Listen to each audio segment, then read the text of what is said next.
Friends, welcome to the second part of the solution chapter. So this video will tell you the types of solution, then the colligative properties, and some problems based on the colligative properties. So let's start now. In the part 1 of solution video, we have discussed about vapor pressure, relative lowering of vapor pressure, and the different types of solutions based on the vapor pressure itself. Means solution of two liquid mixture and a solution in which a solute is solid in nature. But now we will discuss different two types of solutions. One is ideal solution and the other is non-ideal solution. So first of all, we see how a solution is formed. It is of no doubt it is of liquid solution we are discussing. So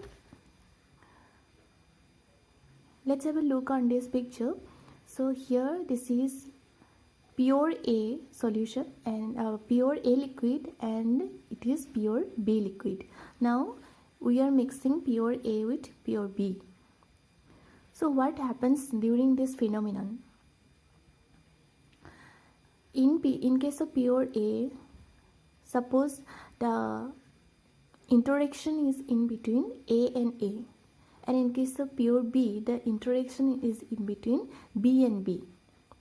Now when we are mixing both A and B, no doubt some of the places will be taken by B and some of the places will be taken by A.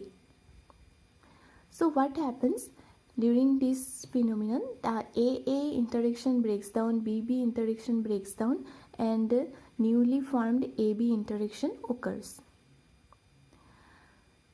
As you know, during bone breaking requires heat.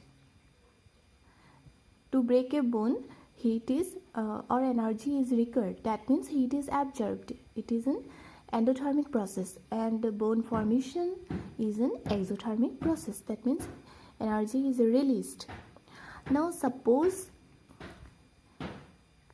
the energy or heat absorbed during the breaking of AA bond or BB bond is equal to the energy released during the formation of AB bond, then this process will lead to a solution which is an ideal solution. Okay, so that means if the heat absorbed is equal to heat released when AA and BB bonds are broken and AB bonds are formed are equal, then this leads to a solution known as ideal solution. Okay, then the volume before mixing will be just equal to the volume after mixing. That means when volume of mixing is equal to the sum of the contributing solutions, and this solution is known as ideal solution. This is another definition we can say for ideal solution. An example of ideal solution is benzene in toluene. Both have same polar nature. Benzene and toluene are having same polar nature. And so for this ideal solution, what will be the inferences? Inferences are that change in volume after mixing is 0. Change in enthalpy after mixing will be 0. But change in entropy, obviously entropy increases on mixing. Entropy is a measure of randomness, so change in entropy will be positive. And delta G mixing gives free energy, change will be negative because for spontaneous processes, in general, delta G remains negative. But the most important point for this ideal solution is that it obeys Raoult's law at all pressure, temperature and concentration range. Solutions in which both the components have nearly same polar nature and molecular size, they form basically ideal solution. and what will happen? They will obey Raoult's law at all temperature, pressure and concentration ranges. Raoult's law means the relative lowering of vapor pressure is equal to mole fraction of solute B.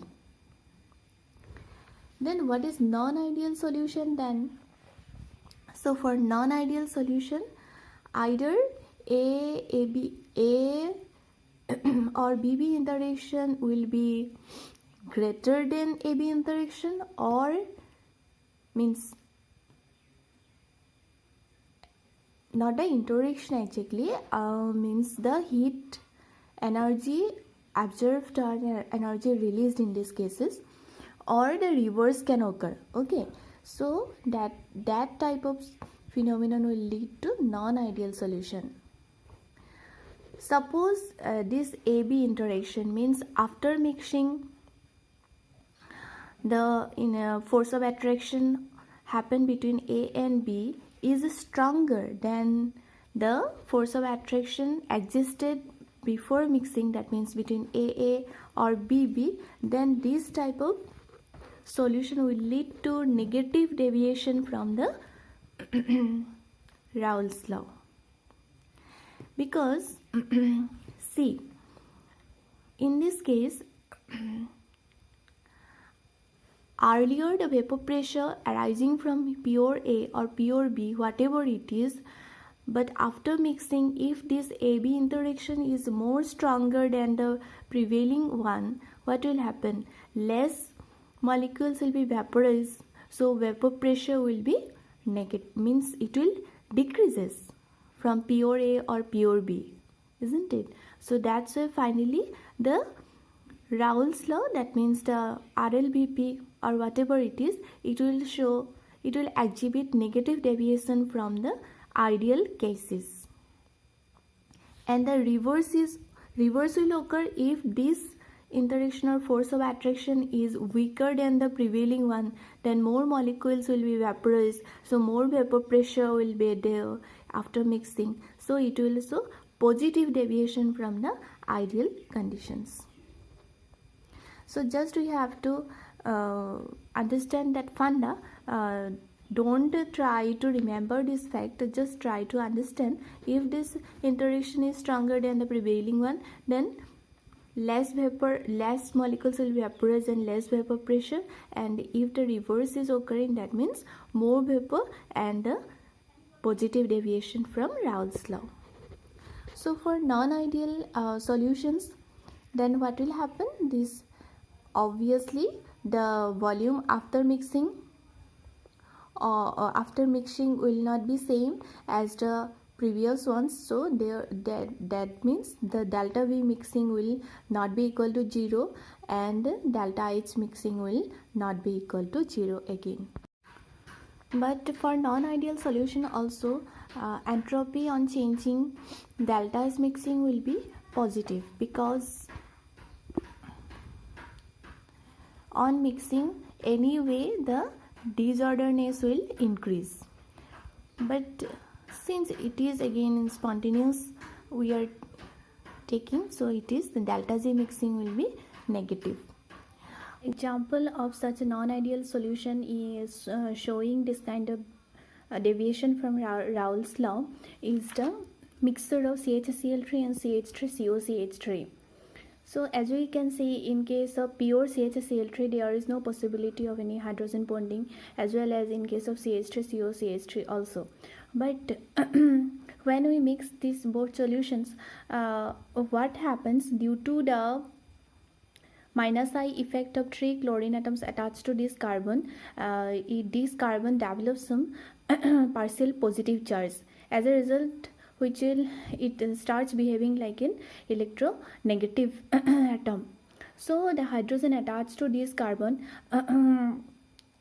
starts behaving like the hydrogen attached to other electronegative atoms like oxygen, nitrogen and fluorine, and The other part of this solution, that is acetone, is having this oxygen doubly bonded, which is having two lone pairs. So there is the very much possibility of hydrogen bond formation between these two molecules.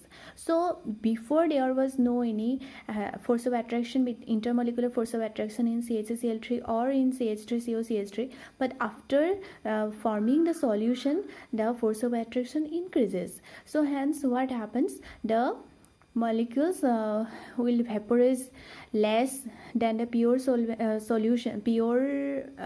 liquids, and as a result the vapor pressure decreases. So it shows this kind of deviation here.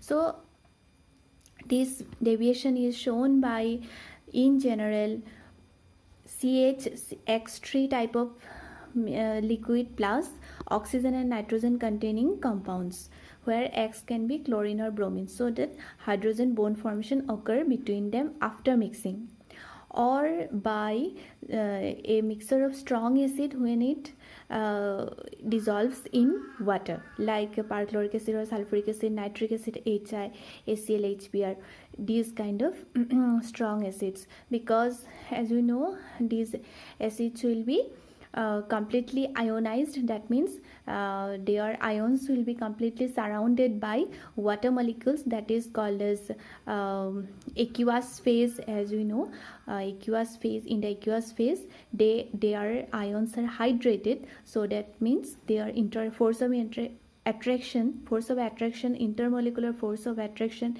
increases after mixing. So basically these two types of solutions show negative deviation from Raoult's law, and these are the examples of non-ideal solution like that.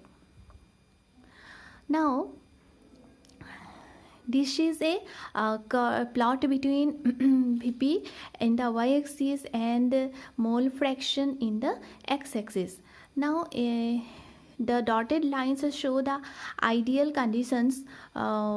Suppose we are taking A starting from here to B starting from there, so that, and this is the double y-axis plot from where we can see that is the Vp of pure A is less than Vp of pure B, that much. But these should be the ideal cases, the dotted lines. This is the vapor pressure, ideal vapor pressure of the solution, and these are the ideal vapor pressure curve for pure, and this should be the ideal vapor pressure curve of pure B. But now when it is showing negative deviation, what happens, this vapor pressure curve of the solutions deviates negatively. Okay, so it decreases, then it reaches a point, after that it increases, but it is down the ideal one, and that point at which this is the vapor pressure is minimum, at that point we obtain a solution known as azeotrope, isn't it? This vapor pressure is minimum. What does it mean? Means its boiling point should be maximum, because what is the boiling point? Boiling point is the temperature at which vapor pressure becomes equal to 1 atmospheric pressure of the atmosphere. That's why, so at this point the vapor pressure is minimum, so that boiling point is maximum. So the solution obtained at this point is known as maximum boiling azeotrope. And now if you ask me what is an azeotrope, that just to tell a definition of azeotrope, we can say a solution which boils at constant temperature is known as azeotrope. This mixture has the same composition or mole fraction in liquid as well as in the vapor phase, so it is not possible to separate the components in pure form. Means, as we have seen that XA and XB are not equal to YA and YB, but in case of azeotrope, XA and XB are just equal to YA and YB. Therefore, by simple fractional distillation or some separation techniques, it is not possible to separate its component to the pure form, and this is known as azeotrope. So the summary is that for a solution which is showing negative deviation from Raoult's law, you will obtain a maximum boiling azeotrope solution. This is the number one kind of non-ideal solution, and obviously the second type of non-ideal solution will show positive deviation from Raoult's law. And what will happen in that case, in which the AB interaction, that means after mixing, the force of attraction or the intermolecular force of attraction will be less than present in the pure AA or BB interactions. Okay, so obviously in that case the vapor pressure of the solution, that is after mixing, will be greater than this one, and the volume, obviously the volume change will also be positive. Entropy change is anyway it is positive, and enthalpy change is also positive in this case, but delta G is mixing. And for example of this kind of non-ideal solution is water and benzene. As we know, the polar nature of water and benzene are different. Water is polar in nature, benzene is non-polar in nature. So what happens in case of water and benzene? In water, initially hydrogen bonds are present, intermolecular hydrogen bonds are present, but when you mix it with benzene, some of the hydrogen bonds will be disturbed due to the presence of benzene, and there is no question of any other force of attraction between water and benzene molecules. That's why finally the force of attraction decreases after mixing. So there will be more vapors or more molecules in the vapor phase than the pure water or pure benzene. So as a whole, what we will see, if we plot a curve between vapor pressure and mole fraction, so it will showing a positive deviation from the ideal behavior, and in this case also we will get a point where the vapor pressure will be maximum, so that the boiling point will be minimum, and the solution obtained at this point is known as minimum boiling azeotrope. Okay, so next topic of this solution chapter after ideal and non-ideal solution is colligative properties. Colligative properties of solution. So to explain the colligative properties, let me tell you one example. This is the example. Say in two containers, what I am taking, in one of the container it is 1 gram of water is already present, where in the other also there is 1 gram of water are present. Now let us pour 30 gram of urea to the first container, whereas 90 gram of glucose to the second container.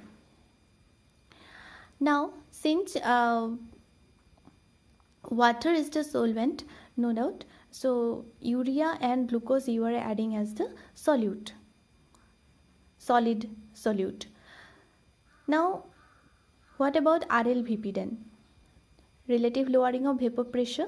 So RLVP is nothing but the mole fraction of the solute.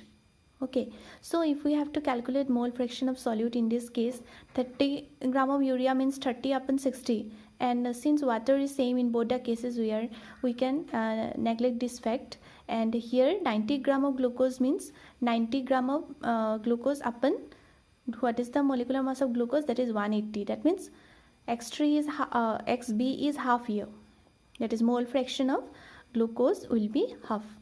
Okay, similarly for 30 gram of urea means 30 upon urea molecular mass is 60, so again mole fraction of urea is half here. If we just compare, we can neglect the water fractions here, or we can cancel it out, and what we will see that though different solutes are added in different amount, but what we have got RLVP is same. If temperature is same, that is the thing. So RLBP is same in both the cases because it depends only on the mole fraction of the solute. So RLBP is a colligative property here. Why? Because colligative properties depends on the number of particles, not on nature. So what you are adding, what is its nature, it does not depend on those properties. It will depend only upon the number of particles, mole fraction, moles, whatever it is, only on the number of particles present in the solution. So these kind of properties are known as colligative properties. Now let me explain you another example. Say in this example you are taking 1 kg of water in a beaker, and then you are adding 29.25 gram of NaCl to this water solution. Now its RLBP is Z. So if you have to calculate what will be the RLB, Z will be, then it will be simply 29.25 divided by 58.5. Say again it's not it's not 1 kg, 1 gram of water. Say the initial same with the earlier example. Okay, so if we have to compare X, Y and Z, means we are taking same amount of solvent. So what we will get, it should be 29.25 divided by 58.5. that will again come to half. Okay, so it should be same, but actually not. Why not? But actually it is X equal to Y, but it is less than Z. That means Z is greater than half. How? It is how? It is this. It is because NaCl is an electrolyte. It will dissociate completely to Na plus ions and Cl minus ions when you dissolve it in water. So means whatever the concentration of NaCl initially, it will become just double after complete ionization. So that's why if the number of particles increase, that means what will happen? Mole fraction will increase. That's why X equal to Y will be lesser than Z. Okay, so that's why the number of particles increases when dissociation of electrolyte occurs. And sometimes what happens, polymerization can occur after mixing. So in that case, number of particles will increase. Okay, in that case number of particles will decrease if the polymerization occurs, because number of particles decreases when association occurs, which is another one of the way is the polymerization. So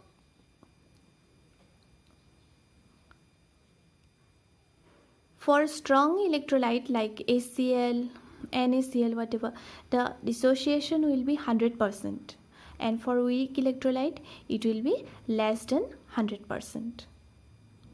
Now, so based on all these observations, we can have the definition that properties of the solution which depends only upon the number of solute particles present in a solution and are independent from nature of solute particles are known as colligative properties or CP.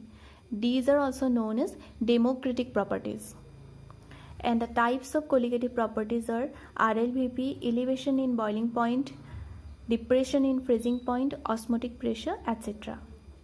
All colligative properties are interrelated with each other, that is, by knowing the value of any one, others can be calculated.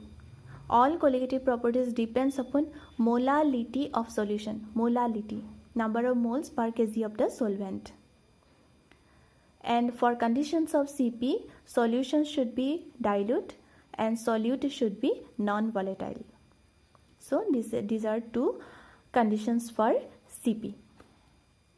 Before starting to the details of colligative properties, I want to discuss another topic, that is Van 't Hoff factor, which is very important to discuss all the colligative properties.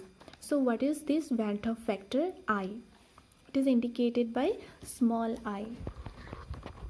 So as we have already discussed that association or dissociation may occur after mixing of solution, which may lead to increase or decrease of number of particles than before. So this Van 't Hoff factor is the factor which takes into account number of particles after association or dissociation. That means I is equal to nothing but number of particles after association or dissociation upon number of particles before association or dissociations. So let me explain you with the help of an example. Suppose dissociation. For dissociation, this is the case 1. We are taking AlCl3 as the example. So AlCl3 will basically dissociate to aluminium 3 plus and 3 Cl minus ions. So what is the total number of particles after dissociation? It is 4. Okay. Now we are taking concentrations, that is initial concentrations of AlCl3 as A, and these will be obviously this will be 0. But at equilibrium concentrations, if alpha is the degree of dissociations, it will be A minus A alpha. For aluminium 3 plus it will be A alpha, whereas for Cl3 minus Cl minus it will be 3A alpha. So what will be the total number of particles then after dissociation? It will be simply summation of all these numbers, means A minus A alpha plus A alpha plus 3A alpha. So if I take A common, then it will become 1 plus 3 alpha. So how, if I want to calculate I for this one, it will become 1 plus 3 alpha. In this case, if this alpha is 1, that means if degree of dissociation is 100%, then I will become equal to just n. That means number of particles after dissociation. That's all. So here we can formulate a formula for alpha, that is I minus 1 divided by n minus 1 is equal to alpha. Now case 2 is the association. Suppose for dimerization, suppose 2A molecules dimerize to form one A2 molecule. Okay, so again in this case n will be 2. Now initial A and 0, so final will be, if it is A minus A alpha, then it will be A alpha by 2. So similarly here we can find out n prime equal to, that is total number of molecules after association is equal to A common 1 minus alpha by 2. So in this case I will become 1 minus alpha by 2. And here since it is association, I will be less than 1. And another example of association, that is trimerization. In case trimerization will be 3A gives you A3, or A will give you 1/3 of A3. So here also if we do similarly for I, what we will find, I equal to 1 minus 2 alpha divided by 3. Now if this alpha equal to 1, sorry, it is alpha equal to n, then I minimum will become 1 by 3. So hence for association cases also we can formulate a formula for I, that is I equal to 1 plus 1 by n minus 1 into alpha. And if alpha equal to 1, then I equal to 1 by n, simply. So these are the formulation for association and dissociation. And for I, for dissociation it is I equal to 1 plus n minus 1 into alpha, and for association it is I equal to 1 plus 1 by n minus 1 into alpha. For dissociation 1 plus n minus 1 into alpha, and for association this I equal to 1 plus 1 by n minus 1 into alpha. And if neither association or dissociation occurs, then I equal to simply 1. That means it will lead to normal colligative properties. And if association or dissociation is occurring, then I is not equal to 1. That means it will lead to abnormal colligative properties. That means I equal to what? You can simply formulate like this also, abnormal Cp divided by normal Cp, or I equal to normal molar mass of the solute, because Cp is inversely proportional to molar masses, and divided by abnormal molar mass of the solute. Because if association is occurring, then molar mass is decreasing, and if dissociation is occurring, then molar mass will be increasing. Colligative properties, how we will include this Van 't Hoff factor I in case of colligative properties. First we are seeing RLVP. So for the normal RLVP, what was that? If I equal to 1 means non-electrolyte and no association or dissociation occurring, it is simply either this expression or this one. That means P naught A minus PA divided by P naught A equal to XP, or P naught A minus PA divided by PA equal to NB by NA. But now if I is not equal to 1, so simply what we have to do, just have to multiply this thing by I, either in this expression or in this expression. What we have to do, just we have to multiply with this factor, Van 't Hoff factor I. Means if association or dissociation is occurring, we have to know the value of I, we have to calculate, and to find out the colligative properties, thus just we have to multiply the earlier expression with I. This is RLVP. Now our second colligative property is elevation in boiling point. Elevation means increase in boiling point. So boiling point, earlier also we have discussed that what was the boiling point. At boiling point, what will happen, the vapor pressure will become just equal to the atmospheric pressure, so that equilibrium is established in between solid and liquid phases. So at boiling point, the equilibrium establishes between the solid phase and the liquid phase.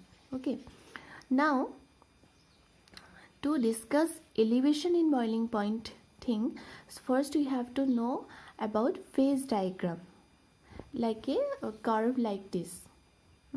But what is this phase diagram? Phase diagram is a diagram which represents stability of various phases of a given substance under the given condition of pressure and temperature, and it is known as phase diagram. Say this is the phase diagram for water.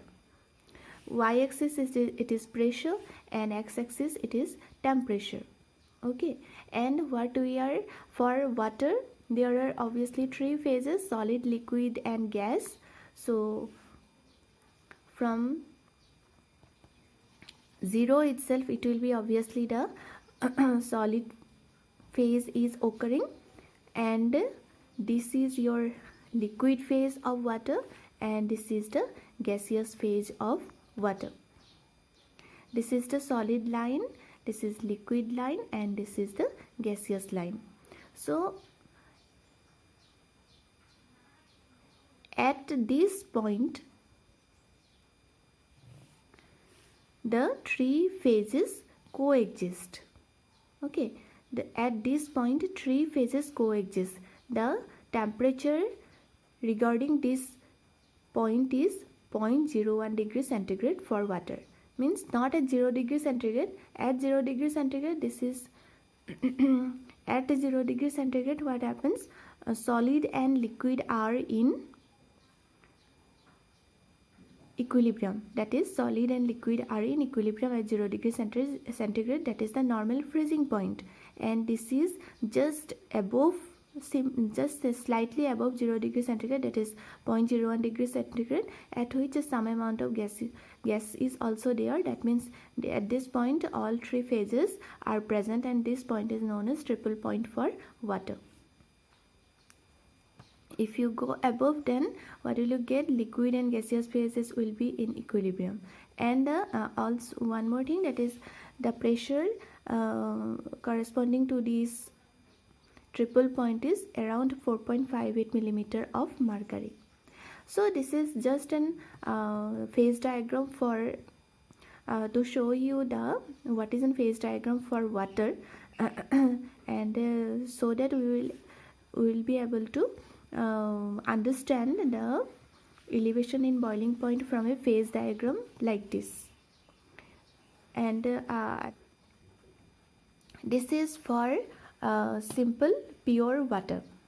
Now if you are adding any non-volatile solute to this water, what will happen? As we have seen, that is lowering of vapor pressure occurs. That means vapor pressure decreases. So if the vapor pressure is decreasing, then what will happen? Boiling point will increase. So then we have to boil more and more, so that vapor pressure has to be equal to at atmospheric pressure, it is 1 atm. So to boiling, in order to boiling occur. That means when you add a non-volatile solute to this water, what happens? Its boiling point increases or vapor pressure decreases. The same thing we can see from these phase diagrams. This is the phase diagram for water, pressure in the y-axis and temperature in the x-axis. Now this is pure solvent, say only water.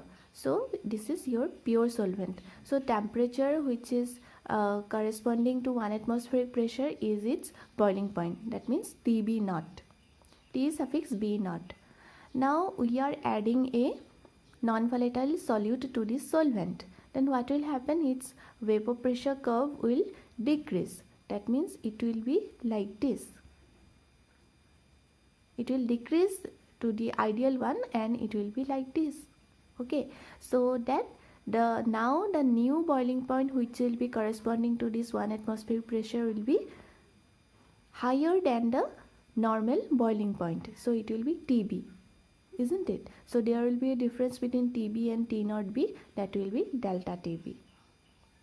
So this delta TB is known as the elevation in boiling point, where T naught B is the boiling point of the solvent, pure solvent, and TB is the boiling point of the solution.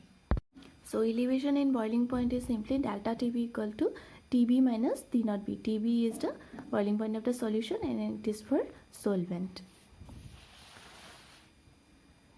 Another thing may come here, that is the entropy of vaporization. Change in entropy of vaporization, that's equal to change in enthalpy of vaporization divided by boiling point, and it is same for solvent and solution. Delta is vaporization, but if we are taking it only for solution, it will be delta H vaporization divided by TB, and if it is taking for solvent, then it will be delta H vaporization divided by T naught B. And I should say this is the thing, that is delta TB, which is elevation in boiling point, is directly proportional to the molality of the solution. Molality, number of moles per kg of the solvent. Okay, so in place of this proportionality sign, if we put a constant, that is known as molar elevation constant Kb, so that delta Tb will become to Kb into m, and if Van der factor is coming, then it will be I Kb m. So this is another expression. So in case of m, we can put Wb by Mb, that is moles, that's given mass divided by molar mass of solute, into Wa divided by 1000, it will go up. So finally delta Tb will become equal to I into Kb into Wb divided by Mb into Wa into 1000. And from here we can calculate the molar mass of solute also, if it is unknown but delta Tb is known, or we can find out delta Tb from the given data. So these are the types of problems which have come under this elevation in boiling point thing. Okay, this definition of Kb is that if I equal to m equal to 1, then delta Tb equal to Kb. That means both Van der factor and molality, if it is 1, then delta Tb will become equal to Kb. So it is the elevation in boiling point for 1 mole solution, and its unit is Kelvin kg per mole. Now what is the value of Kb then? Kb is a constant whose numerical value will be given in the problem, and it is different for different solvent. Otherwise we can find out also Kb equal to, the formula for finding Kb is R into T naught B whole square into molar mass of solvent divided by 1000 into delta H of vaporization. So this formula we can note down. So if Kb value is not given, we can calculate it like from this formula. Now let us see one example on this. A solution containing 5.85% W by W of NaCl, 7.1% W by W of MgCl2 and 3% W by W of urea. Calculate BP of the solution where Kb equal to 0.52. Will you solve this problem? So in this problem it is a mixture of solute in solution. Means obviously it is the solvent is the water, and it is mixture of NaCl, MgCl2 and urea, and W by W is given for all the solutes. So among these solutes, NaCl is a strong electrolyte. It will be 100% alpha equal to 1, 100% dissociation occurs. MgCl2 is a strong electrolyte, but urea is a non-electrolyte. No association or dissociation occurring in urea. So that thing we have to keep in mind. And before that we will find out W of water. Since everything is given in percent, so we can take the total as 100. So it will be 100 minus all these things. It will become 84.05. Now we will take I of NaCl2 because it will dissociate to Na plus and Cl minus. It is a strong electrolyte, alpha equal to 1. Similarly, then I will become simply equal to N. MgCl2 N is 3. And for urea it will be 1. No association, dissociation is occurring. Okay. Now to find out this delta Tb, how will we incorporate this I? We have to incorporate I to every masses, each element masses. Suppose it is NaCl. So what is more than 5.85 divided by 58.5 into its I. Okay, so similarly for MgCl2 also it will be 7.1 divided by its molecular mass 95 into its I value, and for urea it will be simply 3 divided by 60 then into 1 because I for urea is 1, and this is the value of Kb, that is now I, Kb, and in order to find out molality, these are the given masses. Now total given masses divided by, that is the mass of water per kg of solvent. Means what was the normal formula of delta Tb? That is equal to 0. Means I into Kb into I into Kb into Wa divided by what was that, Mb, and into 1000 finally. So so in Wa divided by Mb, so divided by 1000, so it will come here 84.05 divided by 1000, which will go up. So in this way we can find delta Tb. Now we have to find out, calculate BP of the solution. So that means we have to calculate Tb. Since it is water, so T0B is simply 100 degrees centigrade plus elevation in boiling point we have already calculated, that is delta Tb. So in this way we can find out Tb. Now let us see another example.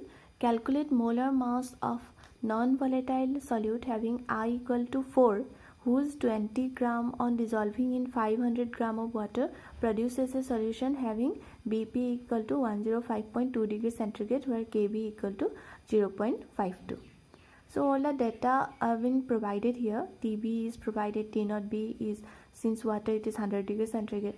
So first of all we will calculate delta Tb, that is 5.2. So we will put in its formula then. Delta Tb equal to I into Kb into M, that is molality, then Wa divided by. Next we will come to the next colligative property, that is depression in freezing point. Now what is this freezing point? The temperature at which solid and liquid phases are in equilibrium is known as the freezing point, or temperature at which Vp of solid becomes equal to the Vp of liquid. So at the freezing point, water solid will be in equilibrium with the liquid water phase, and it is an endothermic process, so delta H is positive. So now if we see plot again from the phase diagram plot, that is in the y-axis it is Vp and in the x-axis this is T. So what we have seen, this is the ideal point, freezing point of a pure solvent. Okay, so this is liquid and this is solid. Now when a non-volatile solute is added to the liquid solvent, so its Vp will lower. Its Vp will lower, and hence this will be the curve for the solution. Vp's curve for the solution. So at which point it will meet with this solid one, that will be the new freezing point of the solution. And obviously this new freezing point is less than the pure liquid freezing point. So this dip in the freezing point is known as the depression in freezing point when a non-volatile solute is added to the liquid solvent, and it is equal to delta Tf is equal to T naught F minus Tf.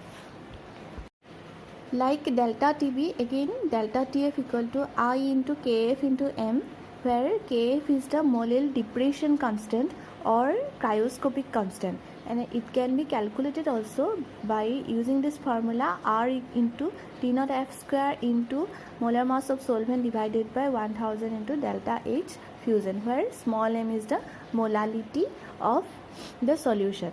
And for water, Kf value is 1.86 Kelvin kg per mole. So here we will see one example. Calculate freezing point of a solution obtained by dissolving 28.4 gram of sodium sulfate having alpha equal to 75% in 200 gram of water. So the informations are given, that is sodium sulfate. For sodium sulfate, what will be the value of N? It will dissociate like 2Na plus and SO4 2 minus. That means N value is total 3. So we can calculate then I equal to 1 plus n minus 1 into alpha. Since alpha is 75%, so 75 upon 100 will give you 3 by 4. So 1 plus 3 minus 1 into 3 by 4 equal to 5 by 2. So once you have got I, then you can apply it in this formula, delta Tf equal to I into Kf into m. So I is 5 upon 2 into Kf value is 1.86. So molality, how will you determine? That is number of moles will be 28.4 gram. So it will be divided by its molecular mass, that is 142. It will give you number of moles. Then amount of water is 200 grams. So per kg it will be 200 upon 1000. So finally this calculation will give you delta Tf as 4.65. So once you know delta Tf, then you can find out Tf.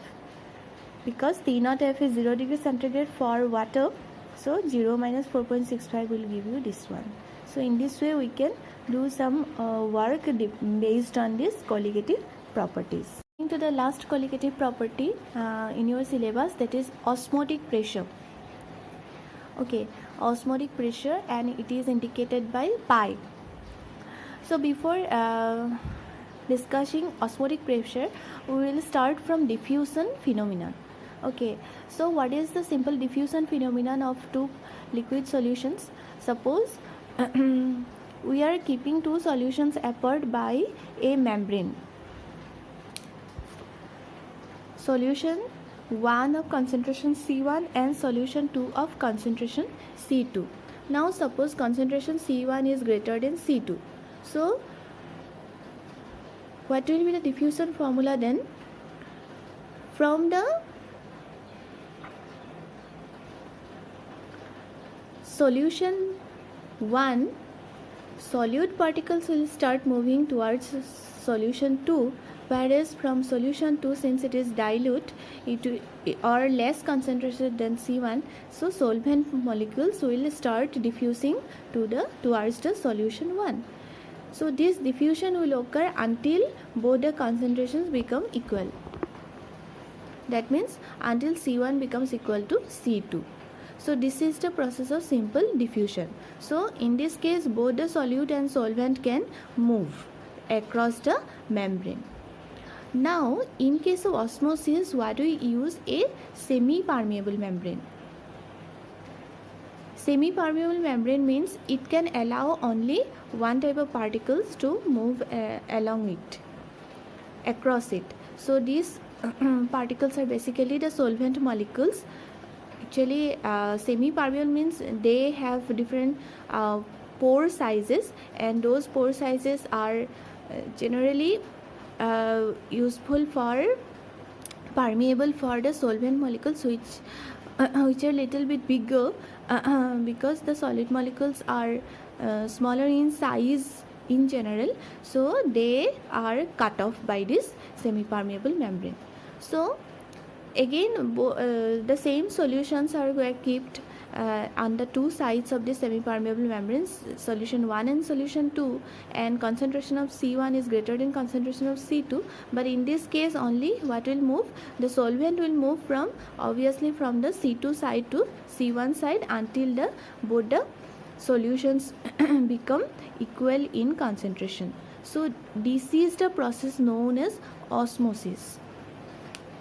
Wise, if we have to see, then the definition of osmosis will be net spontaneous movement of solvent particles from solvent side to of the solution side to the solution side, or from solution of low concentration to the solution of higher concentration, is known as osmosis. Now, in order to see what is osmotic pressure, let us do and take the example of an experiment, that is a U-tube containing a solution of concentration of C1. But the speciality of this tube is that the bottom of this tube has been removed and a semi-permeable membrane has been placed at the bottom of this tube.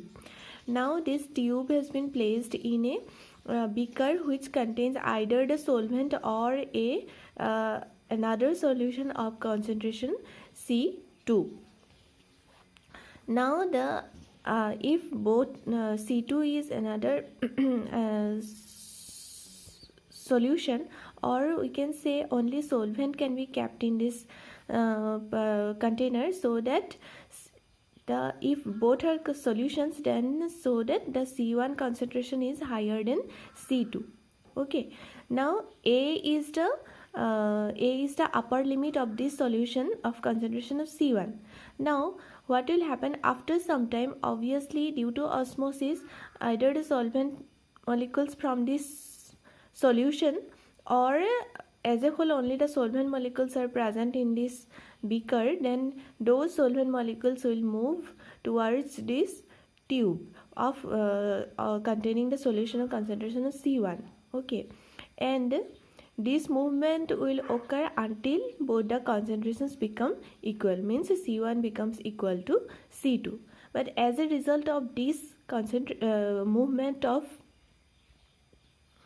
solvent molecules from this side, what will happen, the upper limit becomes B now, which will be higher than the earlier limit A by a height of h. So initially the pressure at A is nothing but only 1 atmospheric pressure, but after some time level becomes B, and now at pressure at A becomes 1 atm plus rho hg. Rho hg is the pressure due to this level of A to B, where rho is the density of the solution and extra, so this is the extra pressure. Okay, so this is the extra hydrostatic pressure developed over the solution of high concentration due to the phenomenon of osmosis, and this pressure is known as osmotic pressure, pi, and it is defined indicated by the Greek letter pi, and it is equal to rho g h, where rho is the density of the solution. Another example also, so this is a this is a tube, U-tube. It is known as an U-tube, and which is both the limbs of this U-tube have been separated by a semi-permeable membrane, and in this U-tube in the limb of A the solution has been kept, and the other limb only solvent molecules have been kept. Now again the same phenomenon will occur. that is the through this semi-permeable membrane, that is osmosis. Now if we see, height of B decreases slowly whereas the height of A increases. Now to make A and B equal, pressure of rho Z H has to be applied on A, isn't it? So that both the levels become equal. So reverse osmosis will occur if this pressure is greater than osmotic pressure is placed on A. Okay, so this reverse osmosis actually has a practical application, that is for desalination of seawater. Now this pressure on piston is nothing but mg by A, that is F by A. F is the force system mg here, and that is equal to pi, the force that has been applied over A to make this both A and B equal height. So this extra pressure applied over solution side to prevent the phenomenon of osmosis is known as the osmotic pressure. In this way also we can define osmotic pressure. And this pi equal to CRT. Okay, where C is the concentration of solution and T is the temperature at which this is occurring. And if Van 't Hoff factor has to be applied, then pi equal to, it becomes I into CRT, where R is known as the solution constant and its value is 0.0821 liter atmosphere per mole per Kelvin.